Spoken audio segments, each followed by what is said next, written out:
Okay.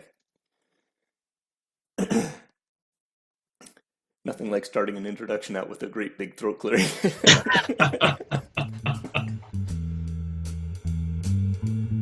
Welcome to Dorks Being Dorks, a Brewster Baseball Association podcast where we talk about out of the park and how it works in the DBA. I'm Ron Collins, the general manager of the Yellow Springs 9, and today I have league historian and general manager of the Long Beach Surfers, Stephen Lane, with me today. Thanks, Stephen. Thanks for coming in. Hi, Ron. Thanks for having me. Today we're going to talk about the All-Star ballot, which I think is a big deal for us right now because literally as we speak, we have a All-Star ballot that is open. We're one game away from one regular season day away from the All-Star break. And so I think this is a fantastic time to spend a little bit of time talking about how we in the BBA look at the All-Star game and the balloting and what our culture is around that. If you're up for that, Stephen, I think that'd be fun. That sounds great. Okay. So let me ask you just kind of straight off, how do you think about the All-Star game? Is it something that you, how do you value it? I'll put it that way. I value it as a kind of a showcase, kind of a more of a fun kind of thing. I try to spread votes out around different teams. I don't want to have an All-Star game that's full of, all the best players from the best team in one league. I kind of try to spread the love so that we can get a look at guys all over the league. Obviously, we do in the BBA, we do a similar thing to what the Major League Baseball does in that each one of our championship general managers from the year before inherits the results of the vote for the starters, but then gets the opportunity to fill in the rest of the roster. So I think one of the things in my mind when I look at the All-Star voting itself, it struck me when you're talking about, loading up the roster with all the people from one team. If that ends up happening, that puts a lot of stress on the poor general manager who has to go in and fill out the rest. Right.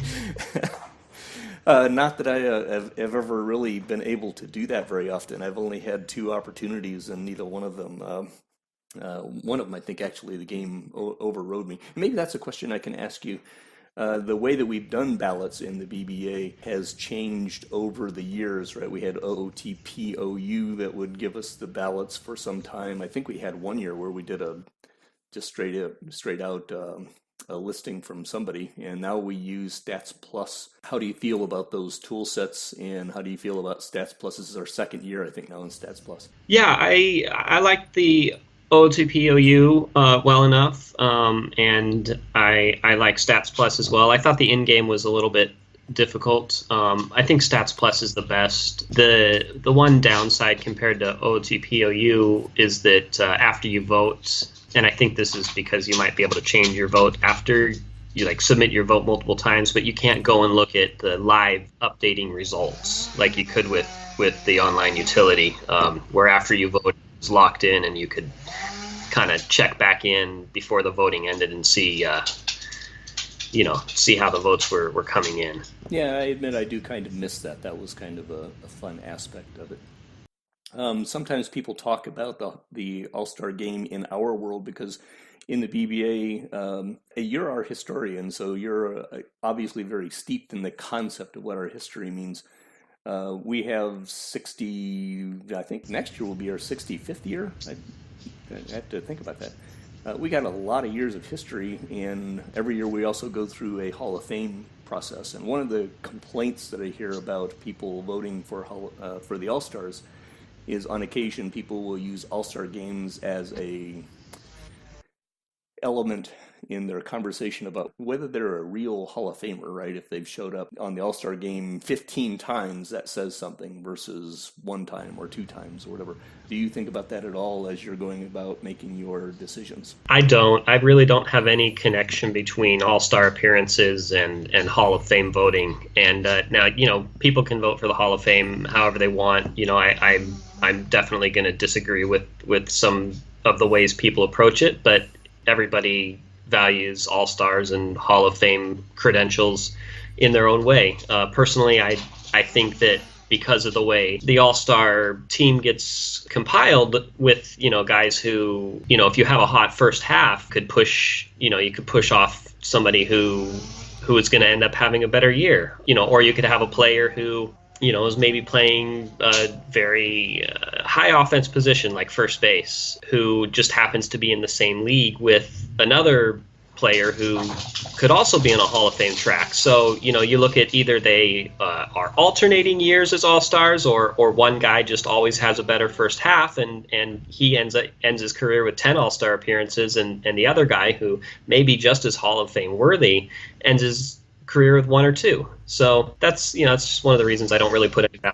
That's kind of one of Ted's conversations about his second baseman in Claudio DeFazio. Is for years California has been a slow starter. Recently that has not been the case, but for years California was a slow starter, and DeFazio was one of those. And his argument is that DeFazio ends the season being the best or among the best of the infielders at his position. Right. So I always think that's kind of interesting. In the Hall of Fame voting, I would love to have something similar to what we have in Stats Plus, looking at stats by position for a player, right? Yes. That's one of the things I like about Stats Plus, is that you get a whole range of the statistical output of the players, whereas in OOTP, OU, I don't think that was quite as robust. So anyway, let me ask, the game itself, do you actually care about the game? I kind of do care about the game. I mean, in the sense that I will go and open up the box score and see what happened. In the past, I've done write-ups on it. I guess I don't really care who wins or put too much thought into it, but I do like to take a look at it. And I like to take a look at the way my players did. Yeah, it's always, and it turns out some really interesting things. One of my favorites was last season when my second baseman Sloan Daniel, who eventually won the Gilstrom, ended up playing the entire All-Star game, full 9 innings in left field, for whatever reason. So, manager's decision. Yeah. No, actually, one of the things that I love about the game itself, I'm with you. I don't really care who wins unless my league wins, in which case it's a very important thing. The thing that I like the most about the All-Star game is that if I look at it close enough, I can always come up with an interesting team news or two around. It was either last year or the year before last, I had a team news about Lucas McNeil and his wife being upset because Lucas was held out for most of the game. And I like the fictional aspect of what it brings to the league, but then I'm one of those guys that really likes the fictional aspect of everything before it's all said and done. Yeah. I was thinking about having some conversation about the way we went about actually assessing our All-Star votes. And it actually struck me, and we were talking before our little conversation here, that I think what we're going to do here is just step through either one or both of the leagues, kind of position by position. And I'd like you, Stephen, to talk about how you actually make choices. Have you made your ballot yet? I have, yes. Okay, so, and I have too. I posted mine openly on the board here earlier this morning. What we can do, I think, is just kind of step through the positions, and let's see how we agree and disagree on the way we look at making our choices. Does that make sense? Sounds good. You want to start with Johnson, or you want to start with Frick? Yeah, Johnson sounds good. Alrighty. Start at the top. Catchers. Catchers. All right. Okay, what do you do? What do? Normally, I'll just go and this Stats Plus is great with these sortable categories. So usually first I'll sort by WAR, just to get a sense of who the top guys are. And one of my fundamental beliefs about the All-Star game is that I want the best hitters. So after I sort by WAR, maybe I'll go and sort by WRC Plus and then WOBA. And if there's a big enough gap between the top guy and the next guy, as long as he's not a complete cement wall on defense, then usually the top offensive guy will get my vote. For me, I always sort by WAR first, but usually I'm sorting by WAR. I like Ted and Kyle's conversation on one of their latest podcasts about WAR, right? In this case, right, we look at Shag Hopkins at 2.2 WAR and Sin Mai, I think is how you pronounce that, but I don't know. Yeah. Is 2.1. 2.2 to 2.1 is not a value to me. Right? Even to 1.9 with Francisco Flores, there's no right. You can't call those any different. Right, but I'll make that initial quick sort because the jump to me from 1.9 to 1.5 in a half a year, Charm City's John Smith is at 1.5. That's getting to the point where it's big enough that unless I see something really remarkable in Sean Smith, it just says that I'm down to 3 guys, right? Hopkins, Mai, and Flores. Exactly. And then I also do exactly what you just talked about with looking at, usually I use weighted ones created plus versus WOBA. So what did you come out with for your, if you're willing to share openly, what did you come out with for your choice? For here it was Shag Hopkins, and that's, it was a pretty easy decision because of that 18-point difference in weighted runs created plus from the second place Francisco Flores. Hopkins obviously not the best defender on this list, but the offense is just so far above the other guys that he gets the nod. I ended up actually going with Flores myself, going against some of my earlier comment about I do end up tending to focus more on hitters than I focus on defense, but I liked Flores from a defensive standpoint better. I definitely struggled between Hopkins and Flores. I would not argue with any of those players. Yeah, well, I'm glad we've got a disagreement here on the first one. I think that bodes well. There you go. Let's go to first base. So, same thing here. Look at the WAR and then look at the WRC plus, and this one's probably a little bit closer, but my choice was Rutledge here. Why did you say it was closer? I feel like the gap between Rutledge and Manuel Martinez here is a little closer than the gap between Flores and Hopkins in the at the catcher position. Mm-hmm. I almost go the opposite way because for me, and I don't know why, I don't really quite get the weighted runs created plus gap there. Maybe it's a park thing, or maybe it's completely on the defense and the zone rating thing. But because when I look at the slash lines for Rutledge, they're just all better. They're just all massively better. The one that I actually debated putting on, and this is for the one I actually was questioning, is Yancy Cravat. And the only reason that I would come up with him is his 30 home runs, right? Which would make me feel like I'm voting like a standard all-star game, because sometimes you'll see a guy with a big gaudy number. And I'm actually going to do that later on. There's going to be a gaudy number that will change my opinion on something. Okay. I'm looking forward to that. And I agree. Home runs is the first counting stat that I'll go to if I need to break a tie. Yeah. So I would be all on board for vote for Cravat. But I ended up with Rutledge just because I felt like actually the gap to me between Rutledge and Martinez was pretty large, and he's a 50-point in batting average, which is not that big of a deal, but he's got a 19-point OBP and 27-point slugging gap between Huntsville and Jacksonville. And Huntsville, yes, has his, Kyle's got his left-hander park, but Jacksonville is not exactly a hitter-poor park. So I just, from a park standpoint, that didn't influence my thought pattern as much. Makes sense. Okay. Second base. Okay. Man, it looks like I'm probably just looking like a real simplistic voter here, but I think that I have a little bit of an explanation for it, and we'll probably see it later on down the ballot. But Arbizo is my vote at second base. Clearly, there's a argument to be made there for Koros.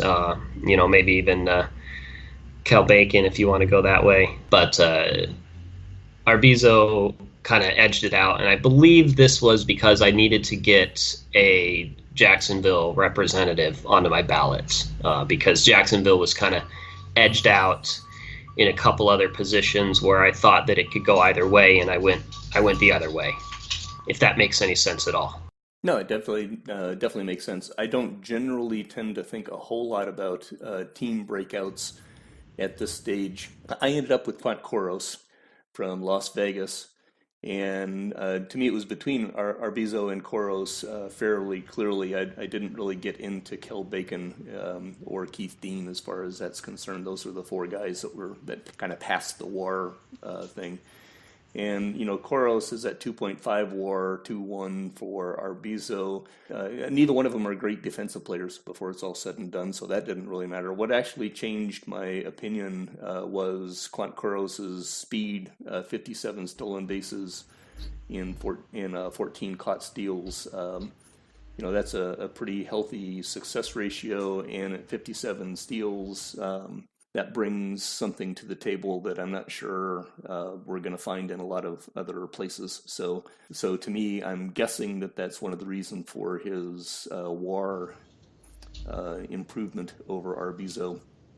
So that was what actually swung it for me. Yeah, that's definitely a good argument. That's that 57 stolen bases over twice as much as the next closest there. So yeah, and so this is when I'm going to be interested to see what the population actually how they go.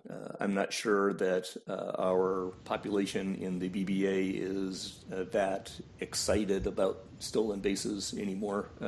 All of them pale in relation to Mons Raider. Yeah. So I may be an outlier there. I'm interested to see how that goes. Let's talk about third base. Third base.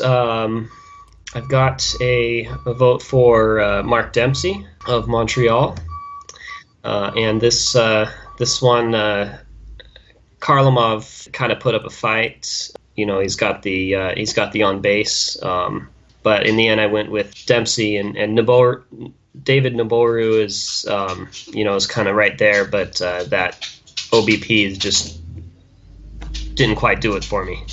Yeah, that when we talk about doing the WAR split, right? You get Navarro at 2.6 at the top. In a world where I just kind of scan it and go, he'd be a obvious one for me to pick too because he's got the name recognition. I mean, absolutely, it's David freaking Navarro. Yeah. But yeah, when you mentioned that his on base percentage, that 292 on base percentage is dramatically off, and then you look at why is he at 2.6, and he's got his 32 homers, which is obviously the big gun, and his zone rating is good, so his defense is good. You could argue that David Navarro would work in the context of what an all-star game is, especially in real life. But I thought Mark Dempsey was the clear and obvious winner as far as that's concerned. So we're on the same page there. Yeah. Shortstop. This is where my gaudy number. Ah, okay. Let me see if I can look for your gaudy number. Oh, I don't see it. So do you wanna give that out or? That gaudy number is 13.2, which is Dashiell R. Fairborn's zone rating halfway through the year. That is an insane zone rating for a shortstop at the All-Star break. That is an insane zone rating for a shortstop. In any normal year, I would pick Alex Ramirez in almost a heartbeat because that 3.1 WAR and his 140 weighted runs created. For me, I picked Daniel R. Fairborn because I don't know that I've ever seen that kind of a zone rating in a half of a year. And I trust that Alex Ramirez will be added onto the roster at the end. That's I like that logic. And I'm just to be honest, I don't think I paid any attention to the zone rating here, and maybe I should for shortstop, but Alex Ramirez was my vote, just because his offense is so far and above anyone else at the position. Yeah, I mean, that's obvious. As soon as you do the WAR and the weighted runs created splits that we talked about, I mean, there isn't any real question. And I acknowledge to Stu on the board. Stu, you're right. Alex Ramirez is probably the hands-on should win the All-Star selection. But shortstop and center field are the two positions where I will actually look at zone rating. And on very rare occasions, you see something huge like this. And I just think if this Fairborn is 21, he's a young kid. If he keeps doing this for years, he's going to be a legend in the field. So we'll see what happens. I like that vote. Left field. Left field has got some good offense, as you would expect. In the end, I just went with the person who looks like he's having the best offensive season, and that's Justin Jackson. He kind of checks all the boxes. He's got the home run, he's got the WOBA, he's got the weighted runs created plus, and he's even he's on top on WAR as well. So that was an easy one for me. Yeah, that's a ditto. I don't have a whole lot more to say about that. I like Jacksonville's Victor Barista. I like Chang Hyuk Chang. Both of those guys are fantastic. Jean-Luc Lacaze, I'd love to have all those guys on my team, but at the end of the day, it seems clear that Justin Jackson is the 23-year-old from Nashville is going to be heading to wherever we're holding the All-Star game this year, in my personal opinion. Absolutely. Center field. Same thing. Best offense here. That's Virgil Schaefer in New Orleans. He's so far above anyone else in the offensive categories, and he's even halfway decent in the field. Certainly not the best, but he's not hurting anybody either. Yeah, and I think this is an interesting case because we talked about shortstop and center field being places where I will look at zone rating. There really isn't any great zone ratings in the everything's between 5 and -5, not counting just Juan Santana's -13, which is so bad that makes me have to think about going and figuring out why that's -13. How can you have a -13? Virgil Schaefer is in my opinion a no-brainer in this particular case. Although I would love to vote for Carlos Garcia, my old guy, just because I think he's having a year that he probably never expected to have. Yeah, it's tough to hold that vote back from one of your favorites or your former players, but. Yeah. And, maybe now is a good time to take a very quick segue into Homer voting. Although maybe we can wait to do that until we get to the Frick. And that'll be a better situation. I'll just I'll give you the note about Juan Santana. That's a -13.1 because he's rated with 5 range in the outfield. Oh my, and he's playing center field. Yep. Ooh. Shivers have just gone through my spine. Let's talk about right field. That sounds good. All right, here's a close one. Definitely close if you look at the wins above replacement. And I gave the nod to Henry Rechtenberg here on the strength of his offense, his top 407 OBP, and figured it was about time to throw a Las Vegas hustler on the ballot. There you go. To me, it was very clearly between Thad Meyer and Henry Rechtenberg. I went with Meyer, and my logic was I probably spent more time thinking through this one than I thought of any of the others. The Rechtenberg had the lead, a very slight lead in weighted runs created and WOBA. Thad Meyer is quite clearly an elite defender and a much better defender than Rechtenberg. Mm-hmm. What actually struck me down with Thad Meyer or with Rechtenberg is that actually he's splitting his time between right field and left field, whereas Thad Meyer is playing right field pretty much full time. So if Rechtenberg actually, I think, was in right field the full time, his defensive ratings would be even lower, would be my guess. To me, I actually was upset because I felt like they're like equal. And I didn't know how to vote. Yeah. So I finally voted for Meyer because he plays right field almost exclusively, and Rechtenberg is splitting his time probably 60-40. Right. That was my logic. That's good logic. This is one that I have some enjoyment in waiting to see how the league comes out on. Yeah, that's definitely going to be a good one to watch. And that is something that I enjoy about the All-Star game and the balloting itself, is I do like to watch what the league does and how they interpret things differently from me. We have a lot of very educated and thoughtful general managers in this league, and I can learn stuff just from the way people do their voting. So Yes, definitely. designated hitter. Designated hitter. Clearly, we don't have to worry about defense on this one, so it's just straight down the line of who's the best hitter right now. For me, that was Bartolo Ortiz of Phoenix. He's not quite at the top on the home runs, but the other guys that are ahead of him in home runs are not quite on his level as far as the on base. So that was a pretty easy one for me. Yeah, and there's a few others that I could I expect will gather some votes, but to me it was Bartolo Ortiz. I guess the only defensive thing you could say is pick the heaviest guy because he holds down the bench best. I don't know. But yeah, that was where my vote was at. I could definitely support at least two or three other guys getting votes. So Mario Guerra is one that I considered a little bit. Jose Vasquez from Louisville is another guy that I agree. Let's talk about starting pitchers. Sounds good. So what I'll do on starters is kind of do the same thing. Sort by WAR just to get an idea of who's kind of on the short list. That way I don't sort by rate stats and end up with somebody who's maybe a little shorter on the innings pitched or something like that.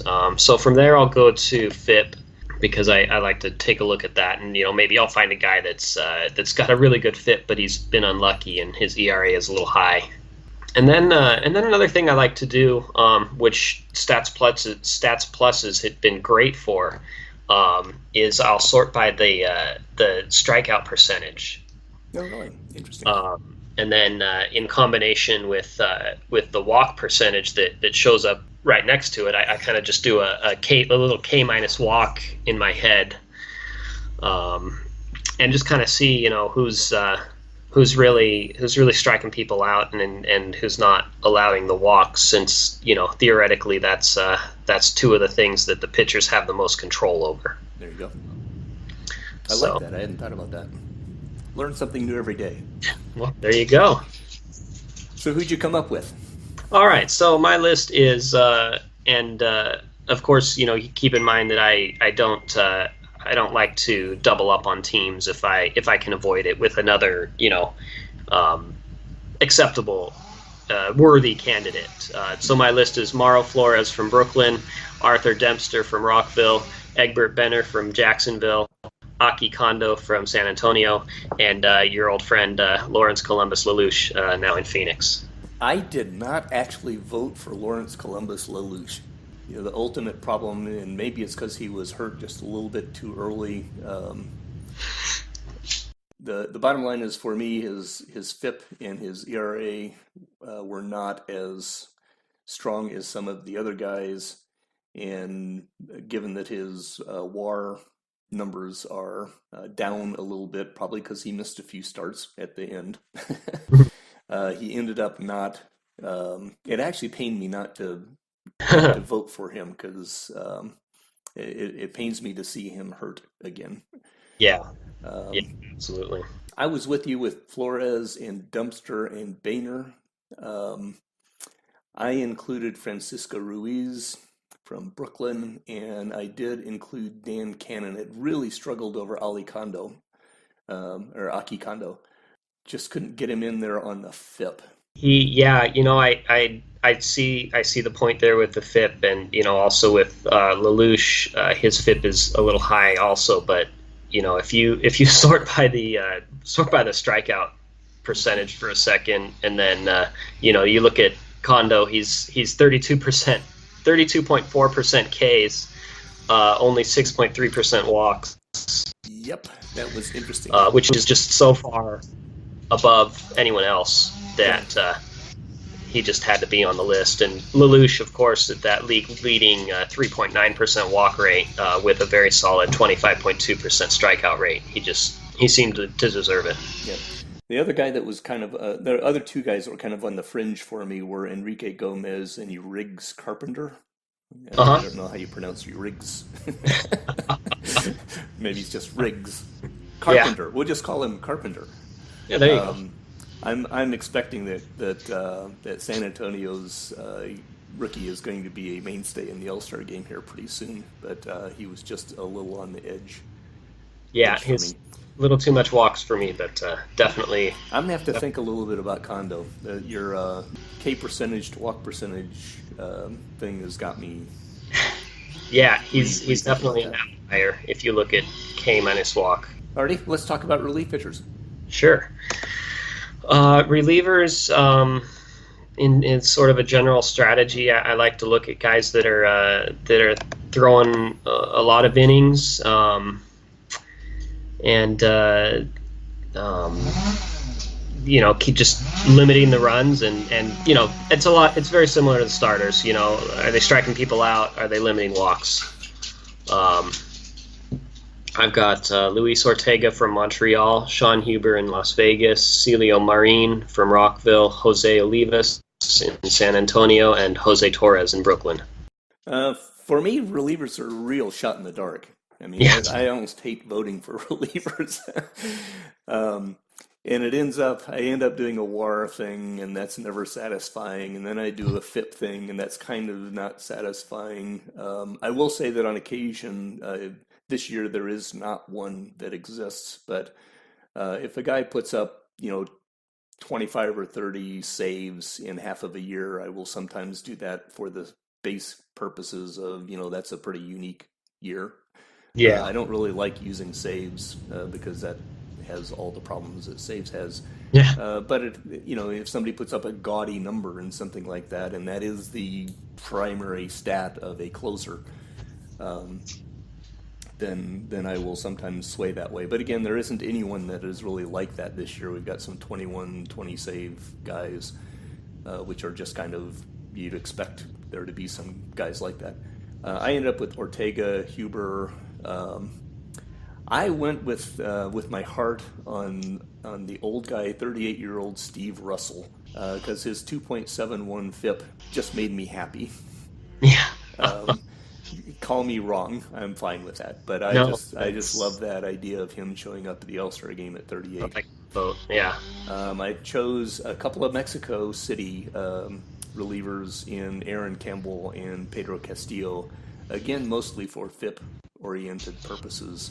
hmm Throw a bunch of guys at the wall and see who sticks as far yeah. as I'm concerned on this when it comes to the league. Aaron Campbell definitely a good vote. Alrighty, so I think that runs us through the entire Johnson League. That was kind of fun. That was. Want to spend some time on our beloved Frick League? Yeah, let's do that. I'm sure we'll have no difference of opinion on anything having to do with the Oh Frick no, League. I'm sure. I'm sure. Because you, like me, just write down the entire Yellow Springs 9 roster Obviously, and we go obvious. from there. Okay, maybe not.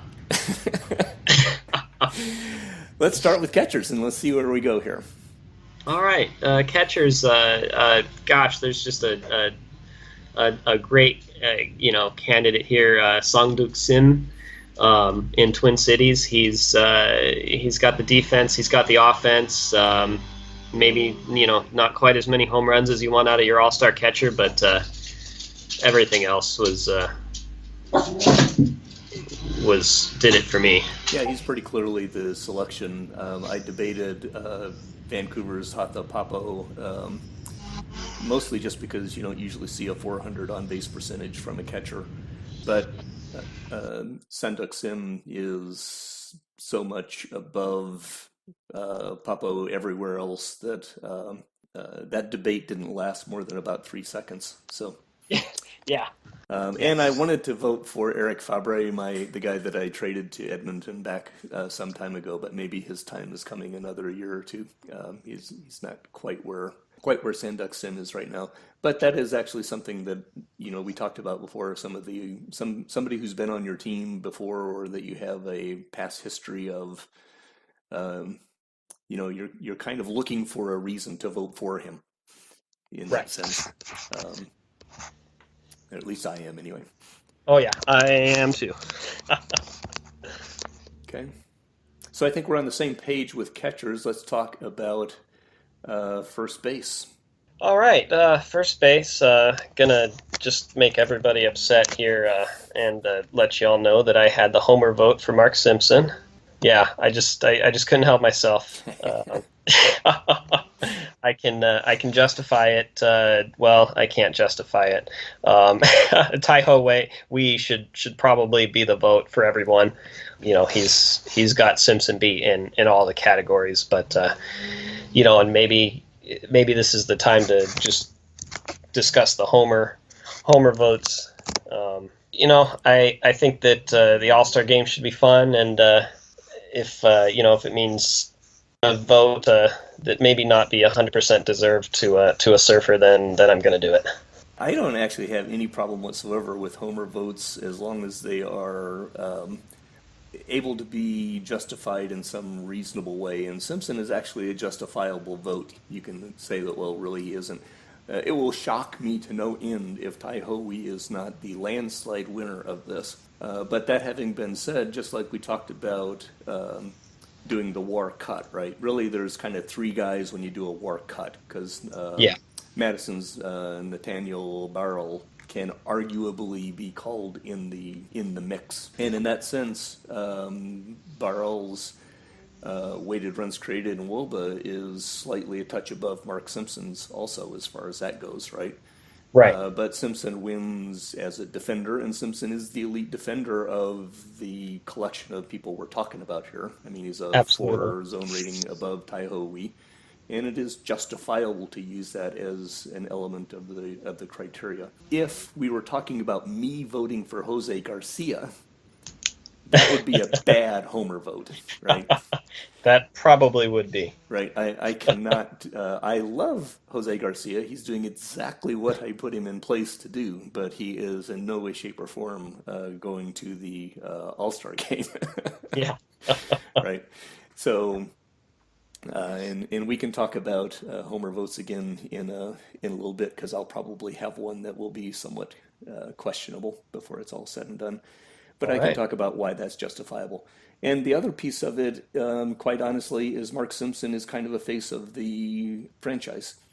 I will look at players who are outside of my organization also and consider whether, because it's not so much that I think about it from the context of Hall of Fame stuff, but the All-Star game is a famey thing, for those of us who are deep into the league.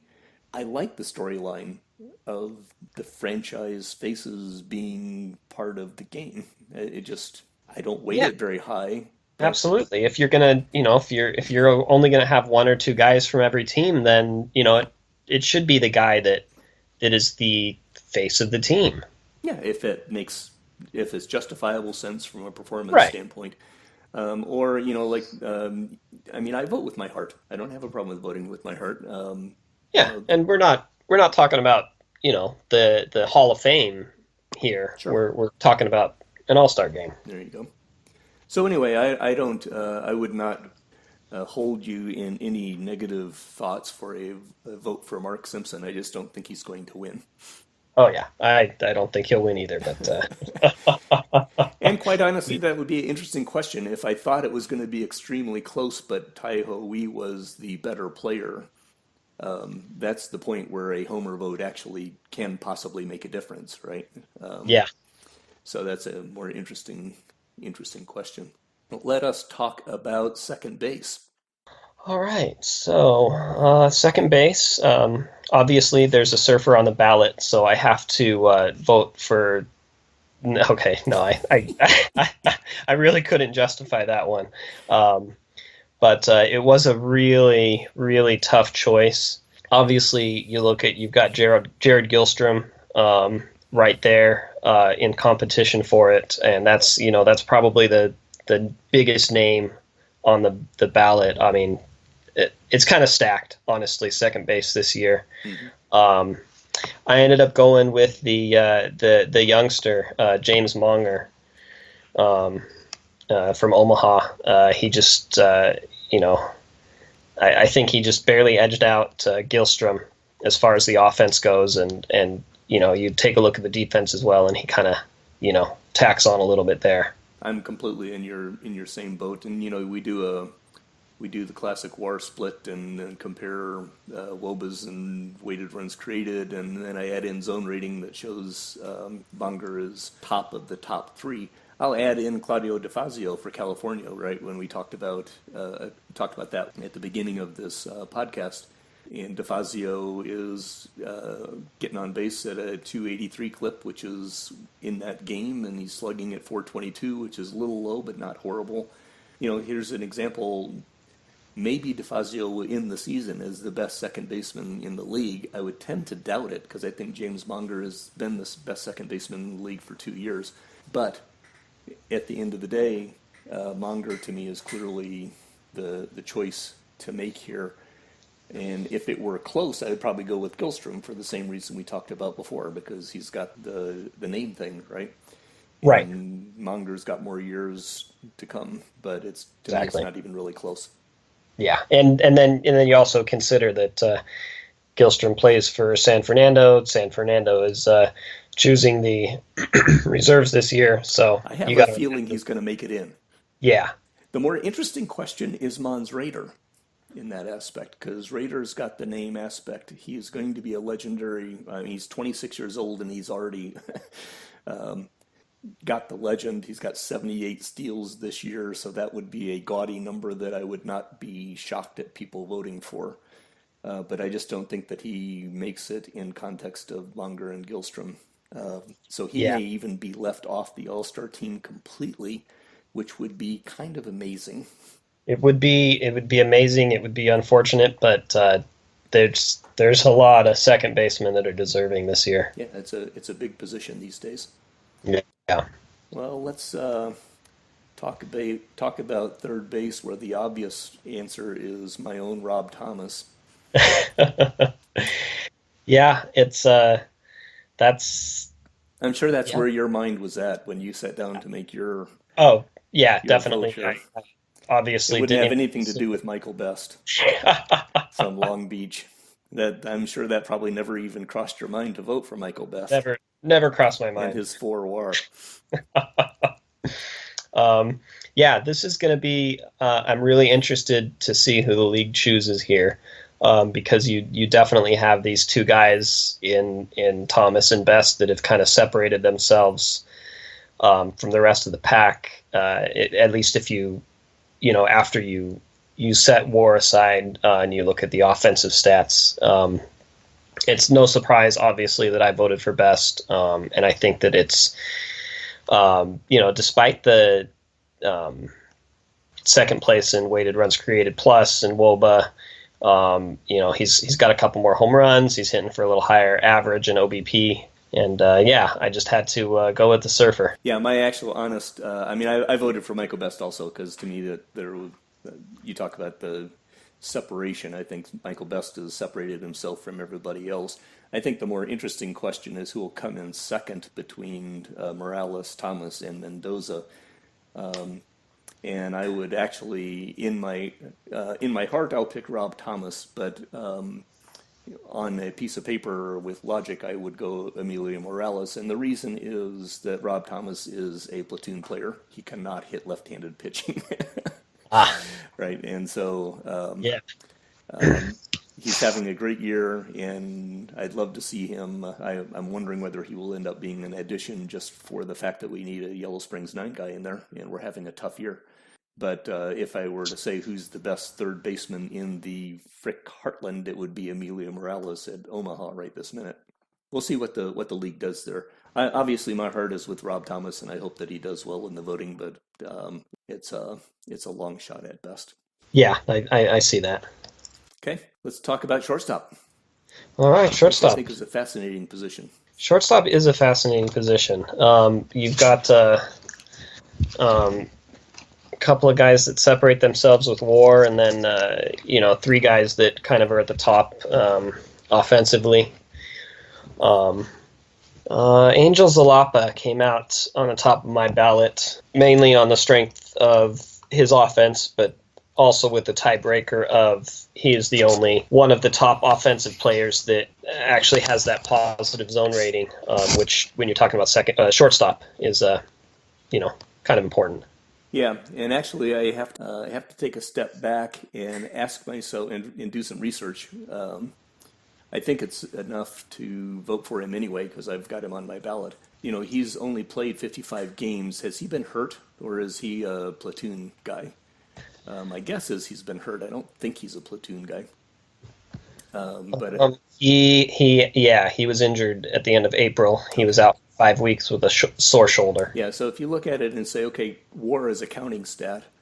His 2.4 WAR he's done in 5 weeks less than either of the other two guys, and he's an actual shortstop in the sense that he's a plus zone rating, and his OPS, WOBA, weighted runs created are all stronger than the rest of the guys.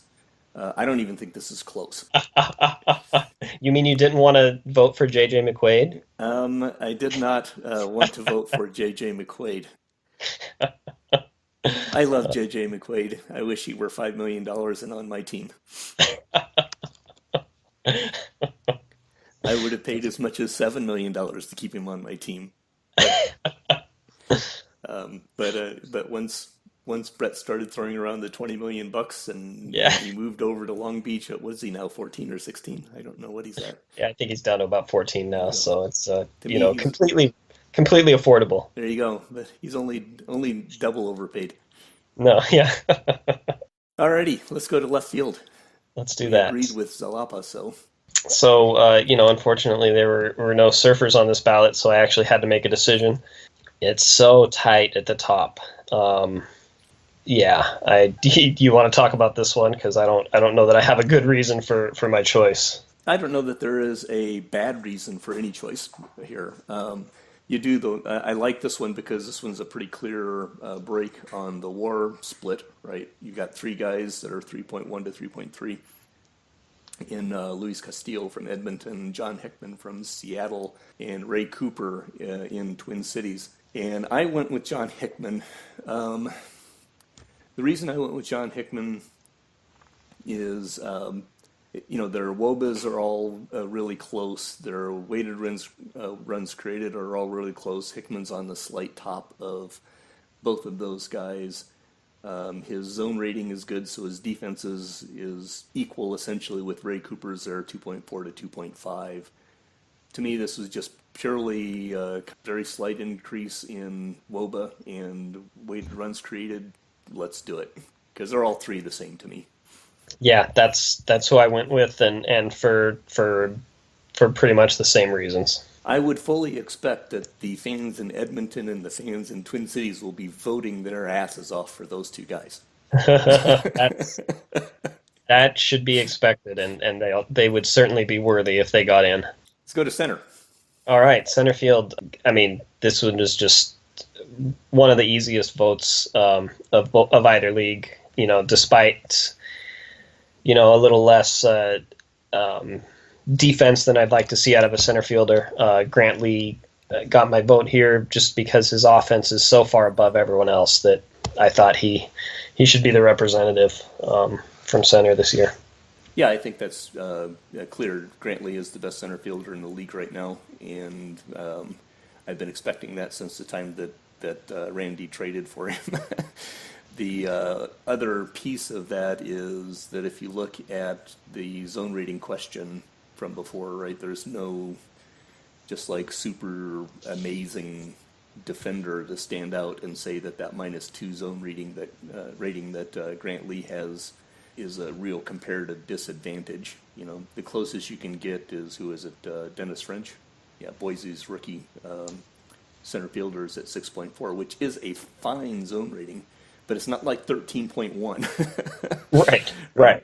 And when you're looking at 105 WRC plus compared to a 145 WRC plus, it just so there wasn't any real reason to go beyond looking at Grant Lee. So let's go to right field. Let's go. So I gave you your homer vote here with Andy McKinney. I like you.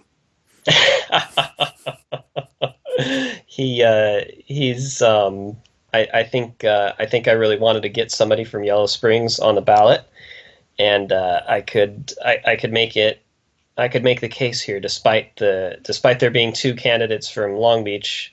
He was, the top offensive player by a little bit on WRC Plus and WOBA, and not a terrible defender. So that's what did it for me. Yeah, I think at the end of the day, this was a interesting one for me. Obviously, I'm a fan of my rookie kid. He continues to astound me. Andy McKinney was not intended to play in the major leagues this year.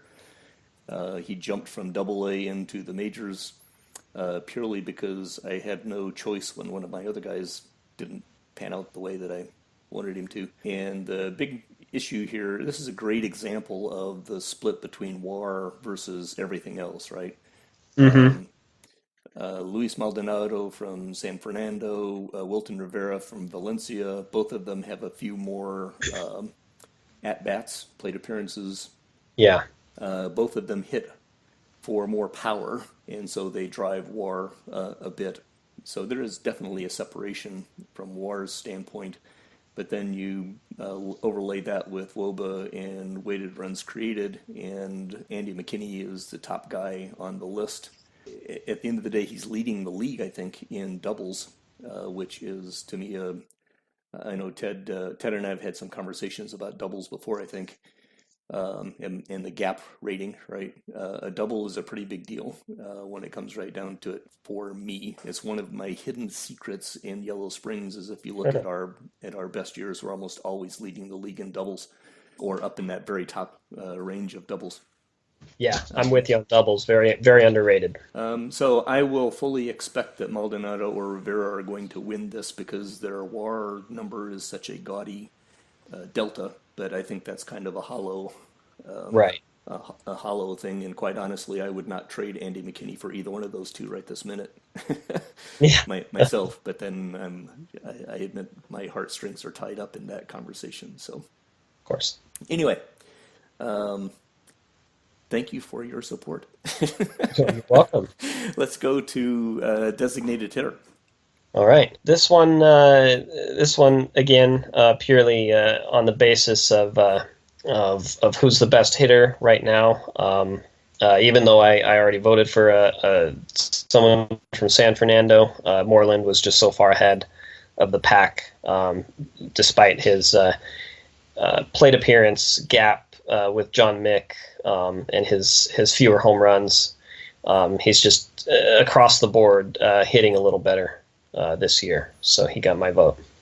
Yeah, John Mick from Madison, San Fernando's William Moreland are the two clear candidates.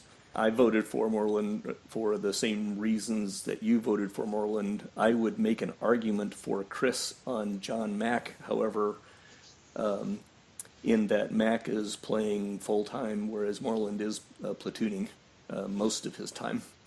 Which is one reason why his rate numbers are up. When he was in Des Moines, I think Ed had him hitting against left-handed pitchers, which dropped his numbers to a degree, right? Yeah, that's right. So this will be an interesting one to see there what happens, because Moreland's only got 296 plate appearances, which is 101 less than John Mick. So yeah, so I can make an argument for Chris. Absolutely. Starting pitchers in the Frick. All right, starting pitchers in the Frick.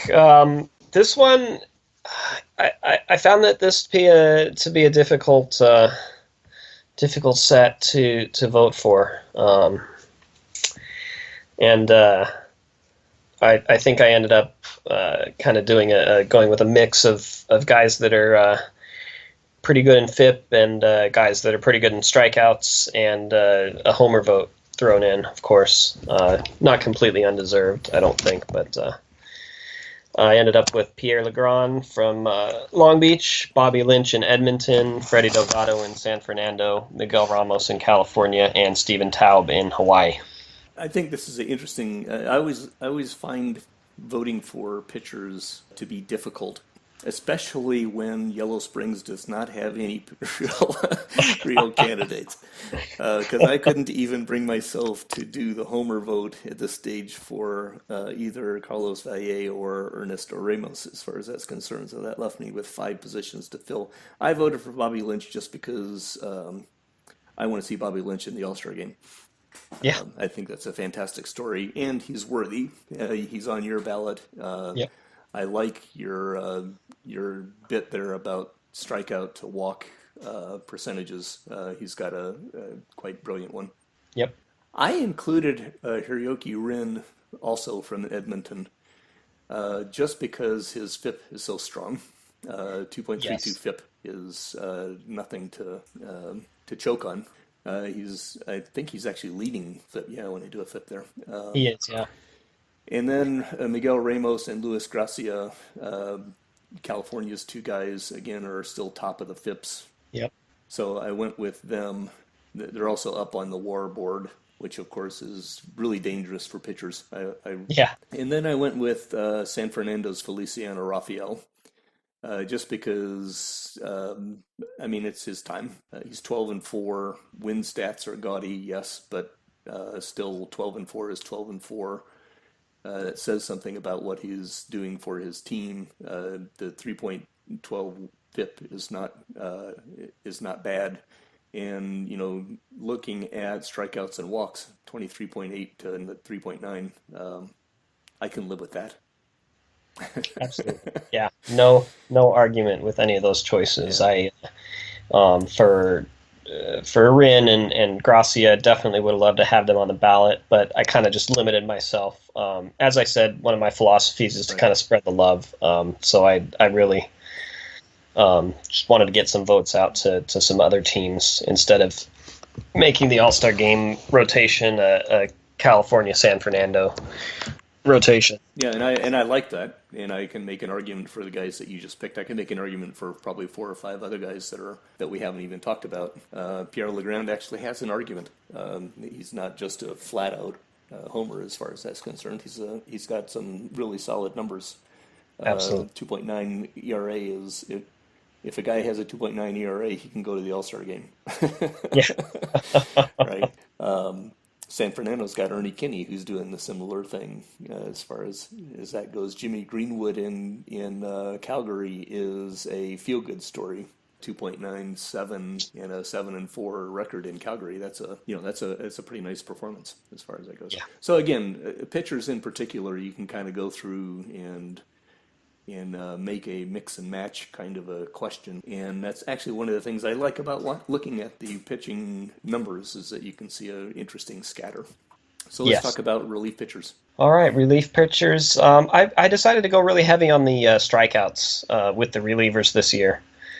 So that put Manny Gabriel, Lorenzo Di Medici, Carlos Delgado, Bill Piddick, and Shotaro Kawamura from Seattle onto my ballot this year.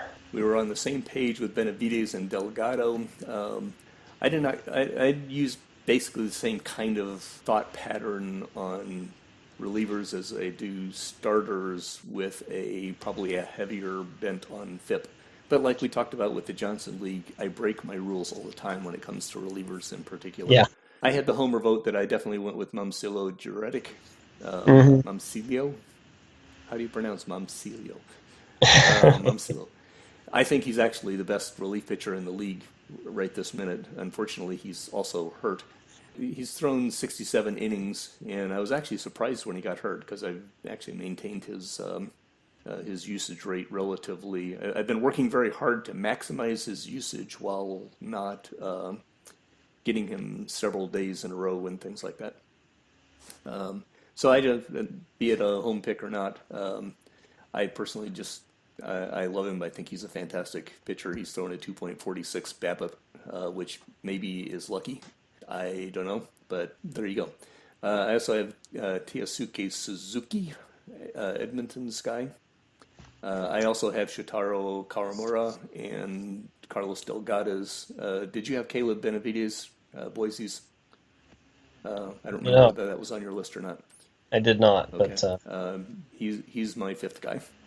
That, yeah, that's So definitely a good picture there. a similar kind of thing there. You'll notice that none of my guys are necessarily big save guys.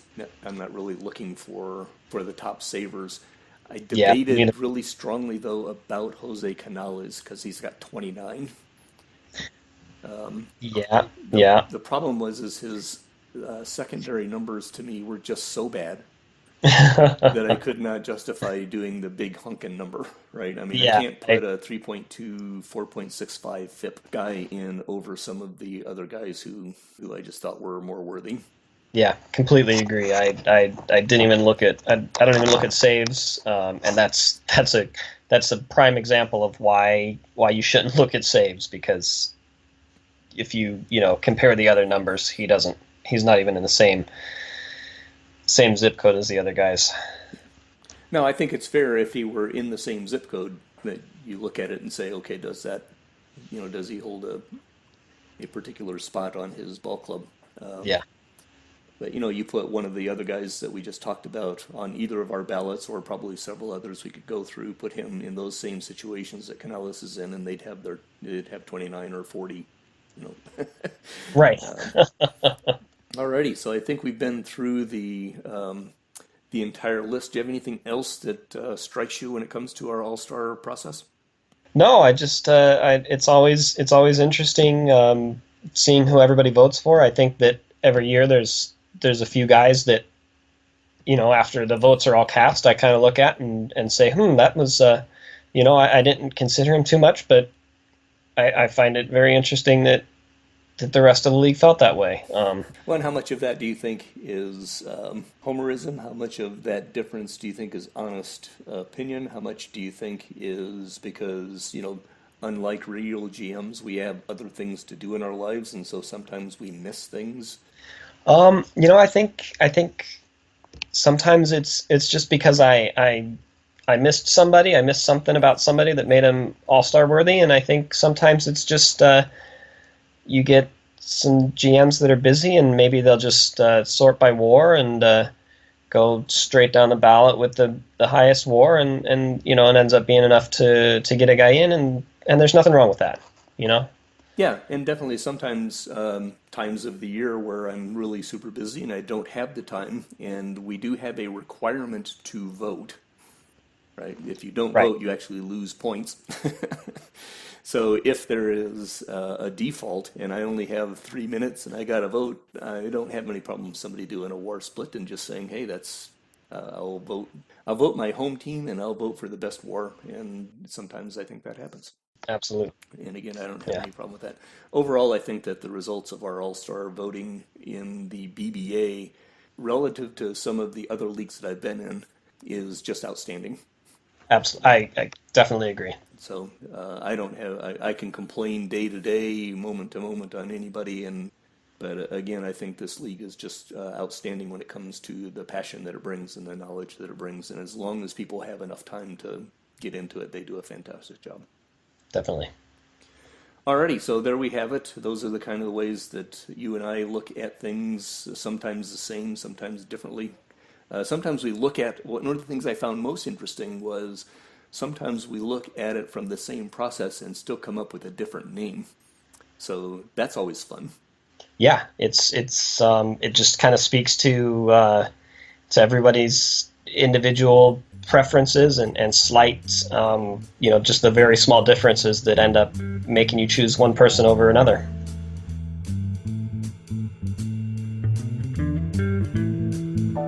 The Brewster Baseball Association is an out-of-the-park baseball league commissionered by Mr. America himself, Matt Rechtenwald, and competed in by an amazing group of outstanding general managers. Check us out at montybrewster.net.